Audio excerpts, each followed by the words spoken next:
Kalen had just landed back on Earth's outer colony, tired from his 6-month engineering job in deep space.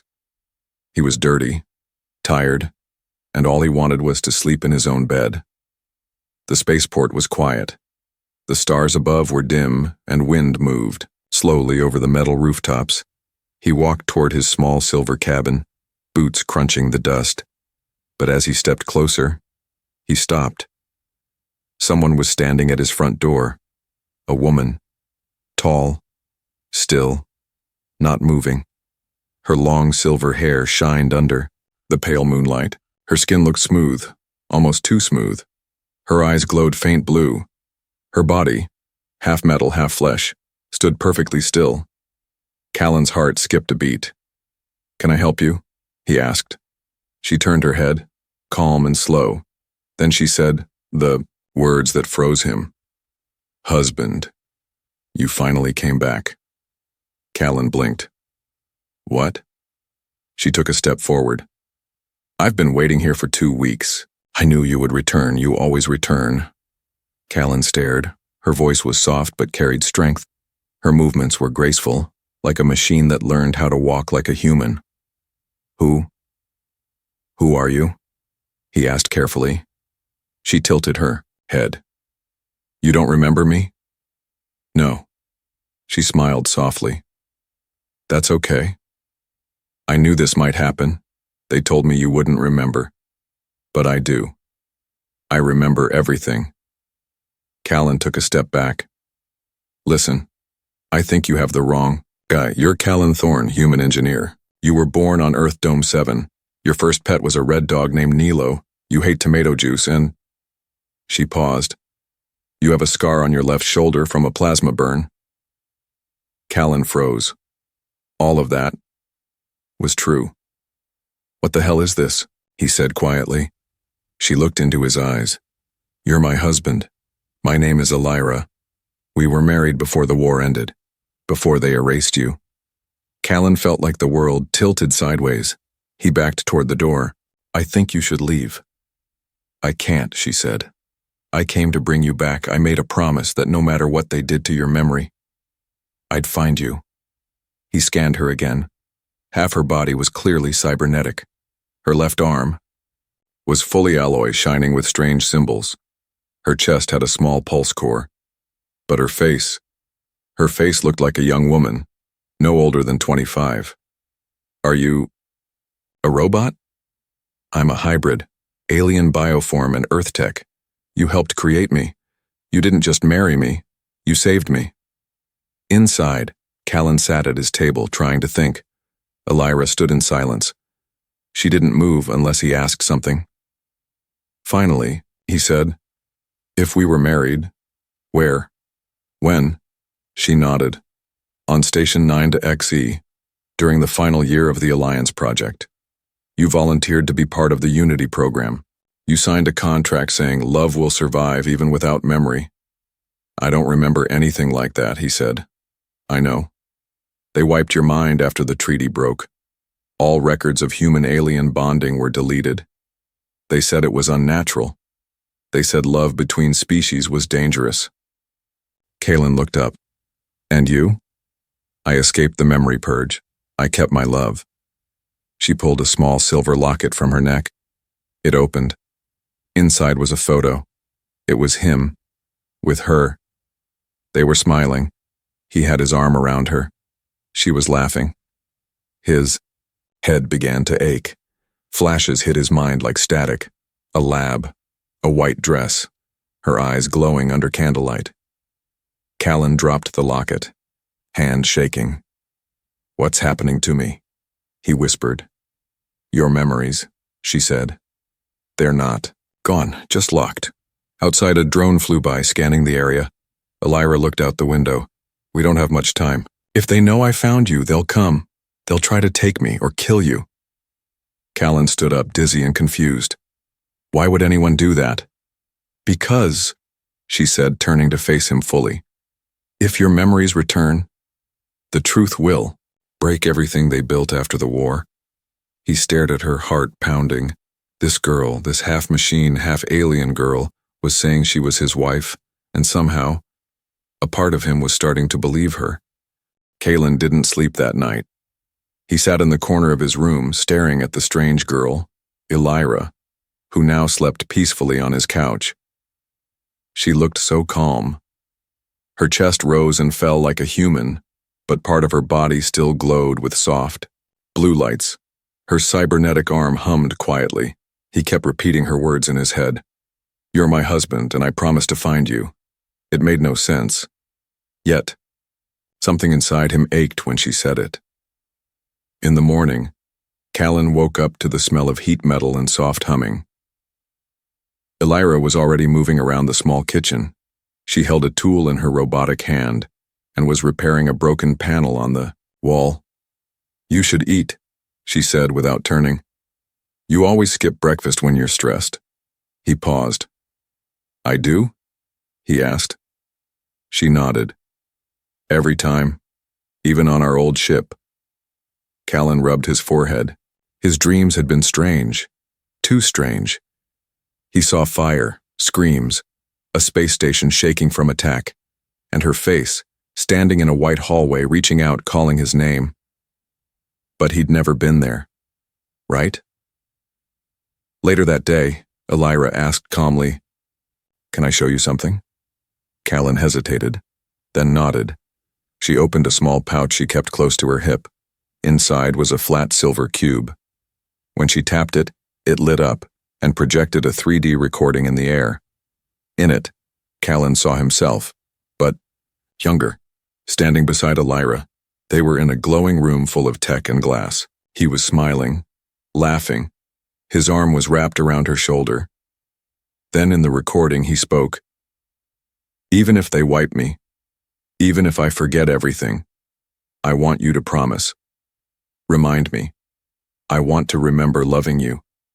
Callan stared at the image, his voice, his face. It was real, but he had no memory of it. His hands shook. This can't be real. Elira stepped closer, her voice softer now. "It is. You knew they would erase you. You made me record that. You said love isn't about memory. It's about soul." Suddenly, his head throbbed. Flashes, memories, her laugh, her scream, her kiss. A metal room, blood, a broken contract. Callan gasped and fell to his knees. She knelt beside him quickly. "It's okay. It's your brain trying to open blocked areas. The memory lock is breaking." He looked at her with wide eyes. "I saw you. I saw us. Just for a second." Elira smiled, her glowing eyes soft. "That's how it begins. You still have your mind, Callan. The truth is inside you. They couldn't destroy it. They only buried it." Suddenly, her hand jerked. Her mechanical eye flickered. She stood fast. "They've found us." A red blinking light appeared on her shoulder. "A trace drone followed me here. I tried to stop it. It must have pinged back." She pulled out a small scanner. "They'll come in minutes. We need to move." Callan stood, still dizzy, still confused. But something in him didn't want to lose her again. Even if he couldn't remember her fully, his heart knew she mattered. "What do we do?" Elira looked at him firmly. "We run, and we find the truth. There's a man who helped block your memories. He lives on the border planet of Gravan 6. He might be the key." Callan nodded slowly. "Okay, I'm with you." As they prepared to leave, Callan looked back at his small home. Quiet, peaceful, normal. But then he looked at Elira, the half-machine girl who said she was his wife, and somehow, deep inside, he believed her. The stars above the ship looked calm, but inside Callan's heart was racing. He and Elira sat in the dark passenger bay of a stolen shuttle, flying toward a hidden moon called Gravan 6, a place no law touched and no memory ever returned from. Elira checked the controls with steady hands. Her robotic fingers moved faster than human eyes could follow. She turned to him. "There's something inside your body. A chip. It's not just for memory blocking. It's also watching your brain signals." Callan frowned. "You mean I'm being tracked? She nodded slowly. Yes, and whoever put it there still doesn't want you to remember me. 2 hours later, they landed on a snowy cliffside. A small lab stood buried under layers of ice and rust. A blinking tower sign read, Dr. Maverick, Neurocyber Specialist. No questions, no refunds. They entered the lab. The air inside smelled like oil and dust. A thin man with glowing goggles looked up. His cybernetic arms moved like insects. You brought me a memory-blocked human? He asked. Elira nodded. He's Callan, from the Unity program. The man's eyes widened. Impossible. All Unity program files were destroyed. Dr. Maverick took Callan to a scanning chair and began the test. A screen showed a glowing outline of Callan's nervous system. Then suddenly, a small black shard appeared near his spine. There it is, the doctor said softly. A cloaked chip. Deep tech, government level, illegal even in wartime. What does it do? Callan asked. The doctor's face grew grim. It blocks specific neural paths. Make sure you forget certain people, certain emotions, like love. Elira stepped forward. Can you remove it? I can, he replied. But if I do, everything will come back, pain included. Callan looked at Elira. Will it hurt? She nodded. It might. Your brain will remember the good and the horrible. He took a breath. Do it. The machine buzzed. Tiny tools moved across his back, through his skin, into his spine. Elira held his hand tightly as Callan screamed once, then fell still. The doctor pulled out the chip, black, small, and still blinking. Suddenly, Callan gasped. His eyes flew open. Memories rushed back like a crashing wave. Elira's face. A battlefield. Their first meeting. Her calling him, my light. The night he said, even if I lose everything, I want to remember your voice. Tears ran down his face. I remember, he whispered. Elira, I remember you. She touched his face. Her hands were shaking. I waited so long to hear that. But outside, danger waited. A red tracking beacon blinked faintly in the snow where they had landed. A ship, marked with the seal of the old Unity Enforcement Corps, was approaching fast. Inside that ship, a shadowed voice spoke. The human has broken protocol. Prepare extraction. The rogue wife will not leave alive. Inside the lab, Elira suddenly stopped. Her head tilted. They're coming. Callan stood slowly, the pain still fresh in his body, but his heart steady now. He wasn't confused anymore. He remembered everything, and now he was ready to fight for it. The icy wind howled outside the lab. Inside, Dr. Maverick hid behind his machine, hands shaking. His scanners flashed red. They're here, he whispered. Unity enforcement. I don't know how, but they found you. Elira's expression turned sharp. Her robotic arm opened into a weapon, one that pulsed with white energy. They followed the chip. It was never just for blocking memory. It was a beacon. Callan stood, the pain from surgery still fresh but his eyes full of fire. Then let's shut it off. Permanently. Outside the lab, a black ship landed in the snow like a predator. 3 figures stepped out, cloaked in dark armor, masks hiding their faces. One of them scanned the area and spoke in a metallic voice. Target acquired. Human subject, Callan Thorne. Status, non-compliant. Alien cyborg subject, codename Elira. Status, rogue wife. Termination approved. They moved. Like shadows. Quiet, fast, deadly. Inside the lab, Callan took a tool from the bench. I'm not a soldier, he said. But I won't run. Elira looked at him. You don't have to be a soldier, you just have to believe in us. Suddenly, boom. The door exploded inward. The assassins entered in smoke and sparks. The first one rushed Elira. She blocked the blade with her arm, countered with a shockwave punch that sent him flying into a wall. The second went for Callan. Callan ducked, rolled, grabbed a broken metal pipe and struck hard. The assassin fell, but got back up instantly.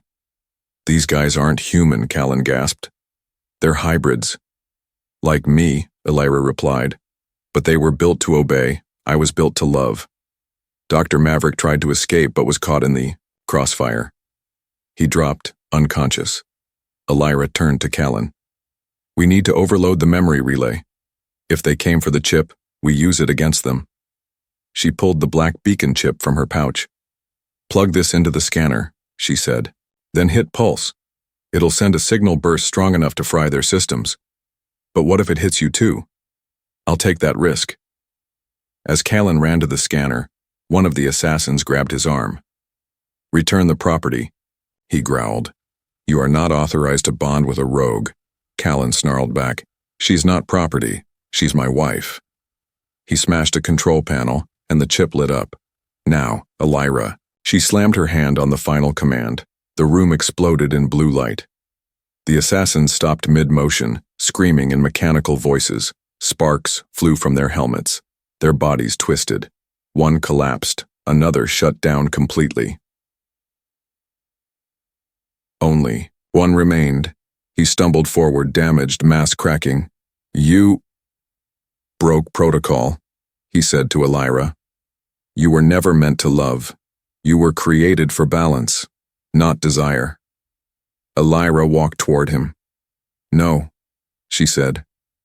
I was created by those who thought machines couldn't feel, but I do, and I chose him. That makes me more alive than you'll ever be. With a final burst of light, the last assassin dropped. Silence returned to the lab. Sparks hissed from broken lights. Callan fell to his knees, breathing hard. Elira rushed to him, wrapping her arms around him gently. You're safe now. No, he said. We are. But even in that moment of peace, Callan knew something had changed. They had just told the galaxy. The rogue wife lives, and someone out there wouldn't forgive that. The ice fields of Moon Sector 7K stretched endlessly in all directions, but Callan and Elira walked straight toward a black spire rising from the snow, a dead tower surrounded by broken machines and shattered statues. This is it, Elira whispered. The Unity Archive, where they stored everything they wanted to forget. Callan looked at the massive doors ahead. And this place has our wedding? She nodded once. And more. The entrance was sealed with a biometric lock, part blood, part voice. Elira placed her hand on the reader. Her robotic fingers lit up. She looked at Callan and said softly, Say the phrase you used when you asked me to marry you. He blinked. I don't remember. Try, she whispered. It's in your heart now. Callan took a breath, then slowly said, Even if memory fades, my love remains. The lock clicked. The doors opened.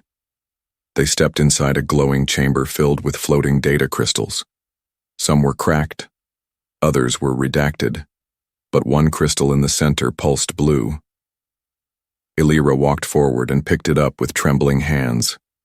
This is ours. She placed it into a small console. A 3D projection filled the room. Suddenly, there they were. Callan saw his past self, smiling, dressed in a silver suit. Elira stood beside him in a flowing white gown with tiny lights dancing through the fabric. Alien and human guests stood around them, some with mechanical limbs, others with glowing tattoos. The room was full of peace and joy. The recording played their voices. Callan, I choose you, Elira, even if galaxies fall, even if they make me forget. I'll find you again, Elira, and I'll wait for you, Callan, no matter how long, no matter what they do to us. Then the kiss. Then silence. Callan stood frozen. Tears welled up in his eyes. I said those words, he whispered. I really meant them. Elira gently held his hand. And I never let go of them. Suddenly, the room's lights flickered. A hidden panel on the wall slid open, revealing another crystal. This one black. What is that? Callan asked. Elira frowned. This wasn't part of our file. She inserted the black crystal into the system. Another recording began. This time, it wasn't a wedding. It was a meeting between government officials. Their voices echoed coldly. The Unity program is spreading. Too many humans forming bonds with alien hybrids. We'll lose control. Shut it down. Erase the memories, break the matches, and destroy the archives. Especially the Callan-Elira pair. Their bond is too strong. Callan's fists clenched. They wanted to destroy us because we were proof that love could cross species. Elira nodded slowly. We weren't an error. We were a threat to their control. Suddenly, a red warning flashed across the console. Unauthorized access detected. Elira's eyes widened. They're tracing us. Again. Callan looked around. Can we download the files? Already done, she replied. But we can't. Stay here. They ran back through the snow, the wedding projection still playing behind them. Their past selves stood in a kiss as the chamber lights dimmed. And as they escaped, one truth rang louder than all. Their love was real. Their bond was forbidden. And now, the whole galaxy was going to remember it. 1,000 voices echoed in the glass hall. The Court of Worlds, the highest council in the galaxy, sat in a circle of light. Each alien judge was different, some tall and glowing, others dark and still, like statues. At the center of the room stood Callan and Elira hand in hand. A robotic voice announced, Case 882, unauthorized bond between human and hybrid. Subjects, Callan Thorne and Cyborg Elira, accused of reviving the outlawed Unity bond. Outcome, to decide if their love will be erased or legalized. Callan looked at the crowd. Hundreds of species watched, some curious, some afraid, some angry. One judge spoke with a voice like thunder. Do you understand what this means, human? Callan nodded. If you confirm this bond, the judge said, you break 12 laws. You challenge 5 galactic treaties. You make enemies of entire governments. And if I don't? Callan asked. The judge's eyes glowed. Then she will be deactivated. Forever. Elira did not flinch, but Callan's heart pounded. A hologram played beside them. It showed their wedding again, their vows, their kiss, their promise. Then another recording of the government conspiracy to erase them. The crowd murmured. One alien ambassador stood up. This evidence is real. We were lied to. Unity bonds were hidden from the people. Another shouted, love is not a threat. It's power. But not everyone agreed. One judge slammed his fist. You risk interstellar order. Love cannot cross what nature has divided. Callan stepped forward. He looked at all of them. Then he spoke. Your laws can control borders, planets, trade, even war, but they can't control what's inside a human heart. He turned to Elira. I remember everything now, the way you laughed, the way you believed in me, the way you waited while the galaxy forgot. He looked at the judges. You erased my memories once, but you can't erase what she means to me. Elira took a breath and stepped beside him. In every version of me, flesh, metal, memory, I chose him. Not as my mission, not as my code, but as my heart. She looked at Callan. And if they erase me now, I'll wait again. Across time, across stars, until you find me again. Silence. Then a signal beeped. The lead judge looked at the council. The law says this union is forbidden. He paused. But the law also says the people may choose. A voice echoed, let the galaxy decide. Across hundreds of planets, a live vote began. Millions of citizens, alien and human, watched, felt, voted. Would love be allowed to exist beyond species, beyond programming, beyond memory? 10 minutes passed. Then, a tone rang. The final vote appeared in golden letters above the court. Yes, 74%. No, 26%. The hall burst into light. Elira gasped. Callan smiled through tears. One judge stood and declared, from this day forward, The unity bond is legal. Let no one erase what love creates. Illyra fell into Callan's arms. He whispered in her ear, "We didn't break the law. We changed it." But far away, in a dark room on a forgotten planet, someone crushed a crystal. Scream in anger. "The unity bond has returned," the figure growled. "And now, they must be stopped." The galaxy remembered their names now. Callan Thorne, Illyra, the rogue wife. No longer criminals. No longer forbidden. They were now called the First Love, a symbol of unity between species, proof that emotion could beat programming, and that memory wasn't needed to keep a heart true. 1 month later, Callan and Illyra stood on the green fields of Nova Vale, where their new home waited, built with help from humans, aliens, and hybrids who supported them. The skies above were clear. For once, peace felt real. Callan placed his hand on Illyra's stomach. A soft blue glow pulsed beneath her skin. "You're sure?" he asked. She smiled. "Yes. Half human, half machine. A new kind of life," he whispered. "Just like our love. Something that wasn't supposed to exist, but now it does." But peace never comes without a shadow. Far beyond Nova Vale, hidden on a broken satellite, a secret faction watched their every move. They wore dark cloaks, their faces hidden. Their leader's voice was cold. "They changed the law," he said. "They changed the court, but they can't change us. They have created a child, a hybrid heir. We must erase this future." Back on Nova Vale, Callan was working in his small garden. Illyra stood nearby, scanning for any signs of strange signals. Suddenly, her eyes blinked red. A warning flashed in her vision. Unknown ship, entering orbit, cloaked, armed. She turned to Callan. "We're not safe." Without wasting a moment, they activated the emergency beacon. Within minutes, defense drones, designed by Illyra herself, swarmed the skies. But the ship above them wasn't just here to fight. It was here to send a message. A deep voice boomed from the clouds. "You broke the balance. You made them believe in love, but love is weakness." Illyra stepped forward, eyes glowing. "No, love is choice. Something your kind never understood." A bright beam shot down toward them. Callan grabbed Illyra and dove. Behind a rock, the ground shook. Fire danced across the trees. Smoke filled the sky. But Illyra rose from the smoke, her body glowing, no longer hiding her strength.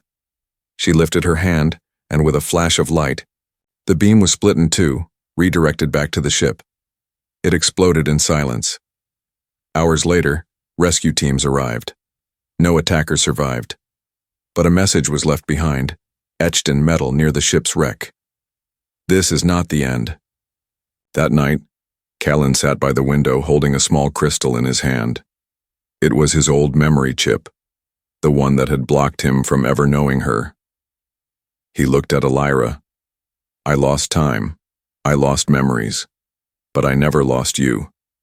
She smiled and rested her head on his shoulder. "And I never stopped waiting." Outside, the stars shimmered above their peaceful home. Inside, a new heartbeat echoed, light, glowing, steady. The next generation was already growing, half human, half machine, born from erased memories and unbreakable love. And somewhere out, there across stars and silence, others began to whisper, "If a human and a machine can love, what else have we been lied to about?"